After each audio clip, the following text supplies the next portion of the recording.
எல்லாருக்கும் வணக்கம். அடுத்த ஓப்பன் சோர்ஸ் எபிசோடில் உங்களை சந்திக்கிறேன். போன எபிசோடில் நம்ம என்ன பார்த்துருந்தோம் அப்படின்னா, NoSQL அதில் என்னெல்லாம் டிஃப்ரென்ஸ் இருக்குது, எவ்வளோ வித்தியாசமான டேட்டா பேஸஸ்லாம் யூஸ் பண்ணுறோம் அப்படின்னு பார்த்துருந்தோம். இந்த எபிசோட்லேருந்து ஹடூப்னா என்ன அப்படின்னு பார்க்கலான்ட்டு சொல்லியிருந்தோம். பட் NoSQL நம்ம வந்து NoSQLக்கும் RDBMSக்கும் என்ன மெயினான டிஃப்ரென்ஸ், எதுக்காக NoSQL வந்து எவால்வ் ஆச்சு அப்படின்ற விஷயத்த நம்ம போன எபிசோடில் பார்க்கல. ஸோ அதை நம்ம இந்த பாட்காஸ்ட்டில் பார்க்கலாம். பேசிக்காகவே NoSQL DBயோட நீட் என்னவாக இருந்துச்சு அப்படின்னா, முதல்ல இனிஷியலாக எப்போ நம்ம வந்து ஸ்டோரேஜுக்கு வந்து யூஸ் பண்ண ஆரம்பித்தோமோ அப்போ என்ன மாதிரி இருந்துச்சு அப்படின்னா, ஒவ்வொரு டேட்டாவாக நம்ம வந்து இன்சர்ட் பண்ணி அதில் ஸ்டோர் பண்ணிகிட்டு இருந்தோம். ஒரு டேட்டா பேஸ்லேயோ ஒரு ஃபைல்ஸ்லேயோ ஸ்டோர் பண்ணிகிட்டு இருந்தோம். அப்போ என்ன நடந்துச்சு அப்படின்னா, ஒரு டேட்டாவை என்டையர் ஃபுல்லாக ஸ்டோர் பண்ணணும்னு வச்சுக்கோங்களேன். இப்போ வந்து நீங்கள் ஒரு கடைக்கு போய் ஏதோ வாங்குறீங்க, வாங்கும்போது உங்களோட நேமு, அதுக்கப்புறம் உங்களோட அட்ரஸ்ஸு எல்லாத்தையுமே ஒரு லைனில் ஸ்டோர் பண்ணிடும். ஸ்டோர் பண்ணிவிட்டு ஓகே இவர் வந்து 15ஆந்தேதி வந்திருக்காரு, இந்த இவ்வளோ ஐட்டம் வாங்கியிருக்காரு அப்படின்றத ஸ்டோர் பண்ணிட்டோன்னா உங்களோட பேர், அட்ரஸ்ஸு எல்லாமே வரும்.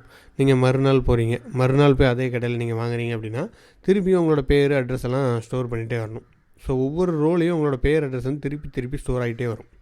இதனால் என்ன ஆகுது அப்படின்னா, அந்த இடத்துல வந்து ஸ்பேஸ் வந்து ஸ்டோரேஜ் ஸ்பேஸ் வந்து அதிகமாக தேவைப்படுது. ஆல்ரெடி RDBMSோட ஸ்பேஸஸ்லாம் வந்து காஸ்ட்லியர். நம்ம வந்து நிறைய ஹை அவைலபிலிட்டிலாம் போடணும். அதனால் அதோட ஸ்டோரேஜ் வந்து காஸ்ட்லியாக இருக்கும். இப்படி போக போக என்னாச்சு அப்படின்னா, அந்த ஸ்டோரேஜ் ஸ்பேஸ் காஸ்ட்டை கம்மி பண்ணணும் அப்படின்றதுக்காக தான் RDBMSல நார்மலைசேஷன் அப்படின்ற ஒரு டெக்னிக் கொண்டு வந்தாங்க. ஸோ நார்மலைசேஷன் என்ன அப்படின்னா, இப்போ நீங்கள் கடைக்கு போகிறீங்க, ஒரு லைனில் வந்து நீங்கள் உங்கள் பேர், அட்ரஸ்லாம் ஒரு இதில் ஸ்டோர் பண்ணுறாங்க. அந்த பேர், அட்ரஸ்ஸு, உங்களோட ஃபோன் நம்பர் எல்லாத்தையுமே என்ன பண்ணுறாங்க அப்படின்னா இன்னொரு டேபிளுக்கு கொண்டு வந்துடுறாங்க. கஸ்டமர் டீட்டெயில்ஸ்னு ஒரு டேபிள் கொண்டு வந்து அதுக்கு ஒரு ப்ரைமரி ஐடி கொடுத்துட்றாங்க. ஓகே, 1ஆம் நம்பர் அப்படின்னா இந்த கஸ்டமரு, இந்த அட்ரஸ்ஸு, அவரோட எல்லா ஜாதகம் எல்லாத்தையும் அதில் வந்து ஸ்டோர் பண்ணிடுறாங்க. கஸ்டமர் டேபிள்ன்ற தனி டேபிளில். இன்னொரு டேபிள் என்ன பண்ணுறாங்க அப்படின்னா டிரான்சாக்ஷன் டேபிள்னு ஒன்று வச்சுக்கிறாங்க. அந்த டேபிளில் என்ன பண்ணுறாங்க அப்படின்னா, நீங்கள் வரீங்க அப்படின்னா ஓகே கஸ்டமர் ஐடியை மட்டும் அந்த டேபிளில் ஸ்டோர் பண்ணிவிட்டு எந்த ஆர்டர் ஐடியோ அதையும் ஸ்டோர் பண்ணிடுறாங்க.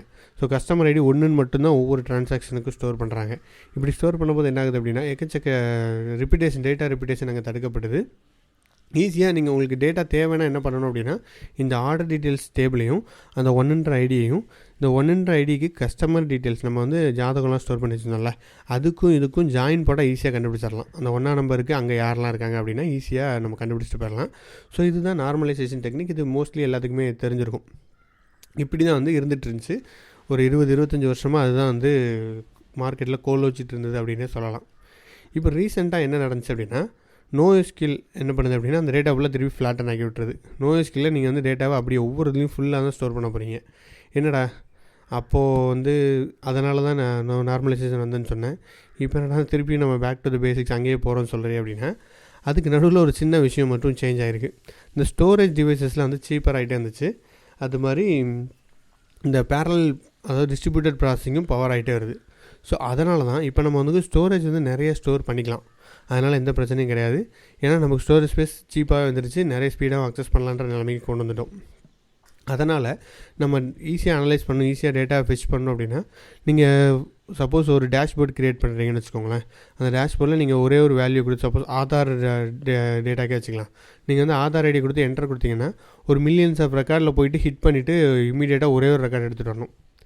ஸோ இந்த யூஸ் கேஸில் பார்த்தீங்கன்னா, நீங்கள் வந்து பேக்ரவுண்டில் RDBMS எதோ யூஸ் பண்ணிங்கன்னா அது போய்ட்டு எத்தனை ஜாயின் போட்டு டேட்டா எடுத்துகிட்டு வரணும். அது NoSQLலையோ அதுலேயோ நீங்கள் க்ரியேட் பண்ணியிருந்தீங்க பேக்ரவுண்டில் அப்படின்னா, டக்குன்னு அந்த ஒரு ஃபுல் ரெக்கார்டே அதில் ஸ்டோர் பண்ணிடும். எல்லாமே ஒவ்வொரு தடவையும் ஃபுல் ரெக்கார்ட் ஸ்டோர் ஆகிட்டே இருக்கோங்க. நீங்கள் ஒரு ஃபார்ம் ஃபில் பண்ணுறீங்கன்னா அந்த என்டையர் ஃபார்மே ஒரு ரெக்கார்ட், சிங்கிள் ரெக்கார்டாக ஸ்டோர் ஆகும். திருப்பி நீங்கள் ஃபில் பண்ணியா திருப்பி ஃபுல் ரெக்கார்டாக தான் ஸ்டோர் ஆகும். ஒவ்வொரு தடவையும் உங்கள் நேமு, அட்ரஸ் எல்லாமே வந்து அதில் ஸ்டோர் ஆகிட்டே வரும். இதனால் ஈஸியாக நீங்கள் அப்படியே அக்சஸ் பண்ணலாம் டேட்டாவை. ஆனால் இது வந்து அக்ரிகேட்டட் அனாலிட்டிக்ஸ்க்கு எந்த அளவுக்கு யூஸாக இருக்கும் அப்படின்னா, டேரெக்டாக நீங்கள் வந்து SQL கொரியெல்லாம் எழுதிட்டு அந்த அளவுக்கு இது பெனிஃபிட்டாக இல்லை.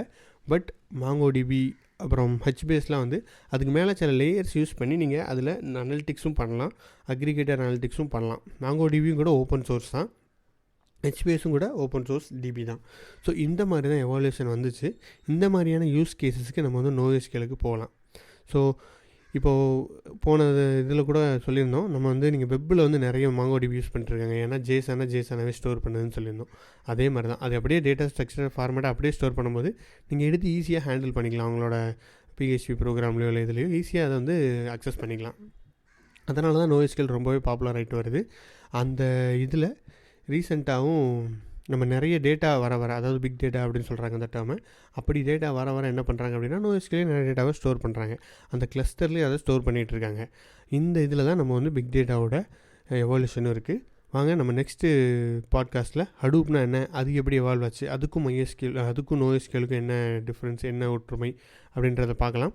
இந்த பாட்காஸ்ட் உங்களுக்கு யூஸ்ஃபுல்லாக இருந்துச்சு, இன்ஃபர்மேட்டிவாக இருந்துச்சு அப்படின்னா உங்களோட கருத்துக்களை நீங்கள் எங்களுக்கு தெரிவிக்கலாம். என்னோட மெயில் ஐடி arumugam@gmail.com arumugam@gmail.com. உங்களை அடுத்த பாட்காஸ்ட்டை சந்திக்கிறேன். விடைபெறுவது உங்கள் நண்பன் ஆறுமுகம். நன்றி.